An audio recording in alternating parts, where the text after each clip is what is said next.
Nous sommes aujourd'hui à Nax pour parler de patrimoine bâti. Si l'existence de la commune est attestée depuis le XIIIe siècle, le site dont nous allons parler date, lui, de 1891 seulement.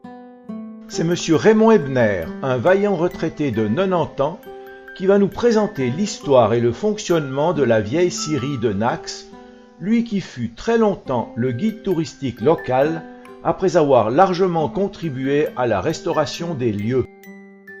Tout est parti d'ici. On est en 1891, un printemps radieux, où vous posez les pieds, c'était le conseil communal de Nax tout entier qui arrivait ici. On se demandait qu'est-ce qu'il fabriquait par là. Il revenait d'une journée de prospection, pour savoir où on allait à Nax installer une scierie. Et il y avait un petit contre-plat et puis il y avait à proximité une source d'énergie indispensable pour faire fonctionner un pareil dispositif, c'était le bis de Nax qui prend sa source, qui est branché sur la Dérochiale, le torrent qui prend sa source dans la région du Mont-Noble et qui finit sa source entre Bramagnon et Bramont. Et le conseil communal s'est dit, si on veut construire une scierie, il faut qu'on ait quelqu'un qui soit capable de démarrer avec ça. Alors, pour faciliter les choses et pour être sûr que la chose se passe, on s'est dit, on va offrir à celui qui est capable de nous construire quelque chose ici, on va lui offrir ce terrain et puis on va lui offrir un droit d'eau en permanence ici. Il faut dire que la commune de Nax et la bourgeoisie, entre les deux, il regroupe 600 à 700 hectares de forêt, avec de belles plantes de mélèzes et de sapins propres à la construction. Il fallait donc quelque chose pour exploiter toute cette richesse. Si tout le monde fut d'accord d'accorder ce privilège à Joseph-Marie Mély, certains citoyens eurent peur de ne plus avoir d'eau pour leurs prés et vignes. Pour finir, le contrat est signé avec une condition, installation d'une scierie dans l'année, ce qui fut réalisé en 1892. Celle-ci était rudimentaire. Il y avait une roue à palette comme on en voit encore aujourd'hui sur les bis, un arc de transmission d'un côté, un vilebrequin de l'autre. Ce système faisait perdre environ 70% de la force motrice de l'eau et n'était utilisable que 2 à 4 mois par an lors des hautes eaux de la fonte des neiges. Elle a cependant fonctionné ainsi pendant environ 30 ans. Et après, Pierre Mély, le fils de Joseph-Marie Mély, qui intervient dans le coup, il avait l'âge de se mettre à son compte. Le père Jean lui a offert cette scierie. Et Pierre Mély, qui s'est mis à exploiter cette scierie, s'est rendu compte assez facilement qu'il ne pouvait pas satisfaire la clientèle qui tournait autour de lui. Alors il s'est dit, je veux rétablir la situation, je veux remettre tout ça sur le métier. Il s'est associé avec deux dermatènes de Vermaniège. Ils ont monté cette scierie avec un dispositif de mécanique qu'ils ont récupéré complètement différent, avec un beaucoup plus de rendement.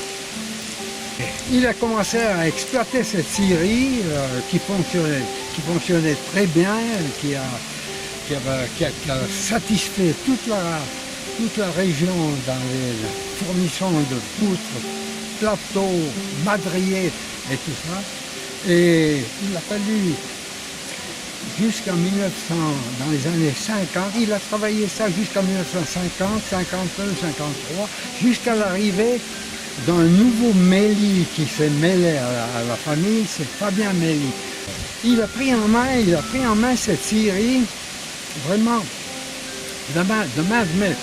Jusqu'au jour où la commune, tout d'un coup, je pense qu'il y avait les caisses vides, la commune a décidé en 1955 de faire une immense coupe de bois. Du bois, il y en avait assez, la commune organise une coupe de bois et fait des lots de bois qu'elle met en vente.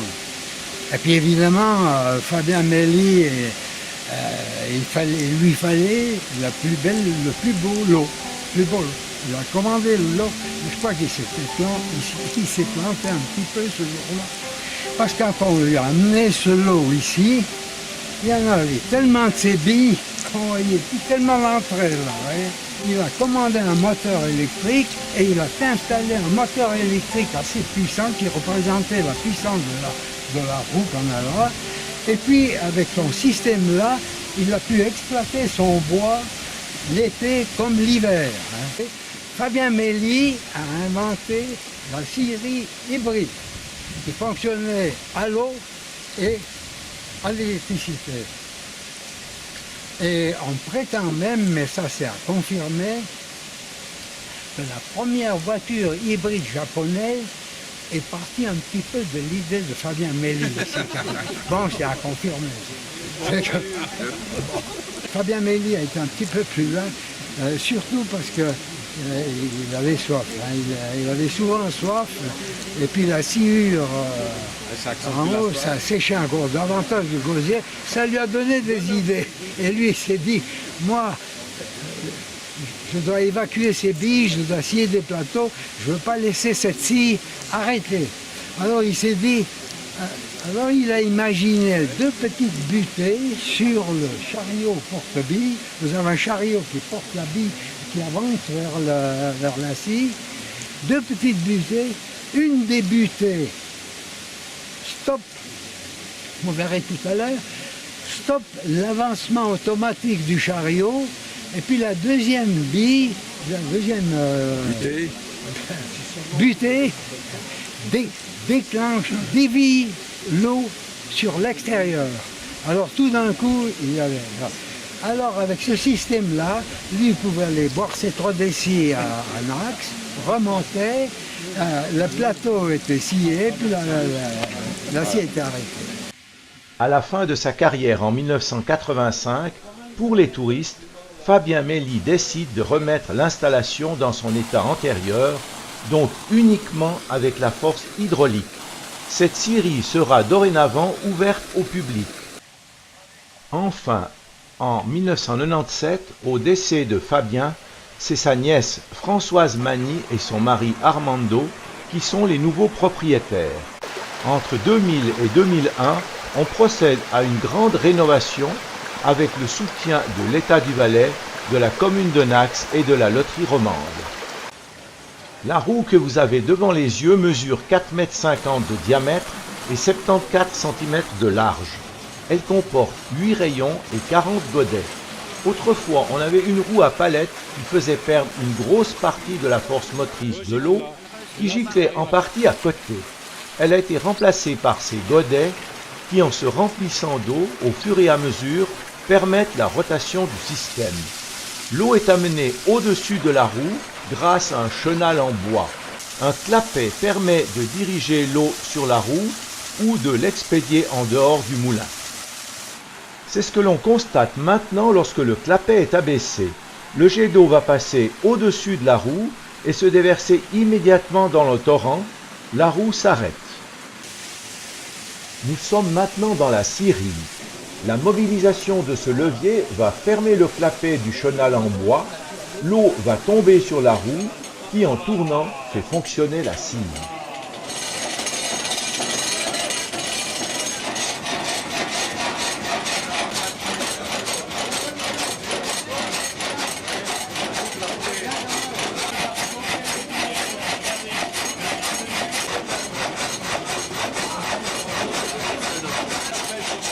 Ici le dispositif qui commente l'avancement du chariot et de la bille de bois.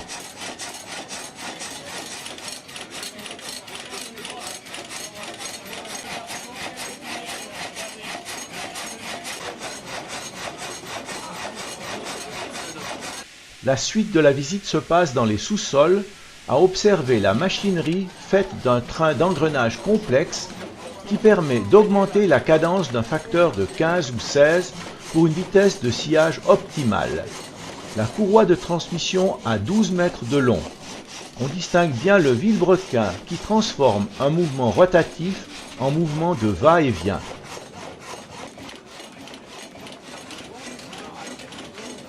À l'extérieur du bâtiment se trouve une maquette de démonstration.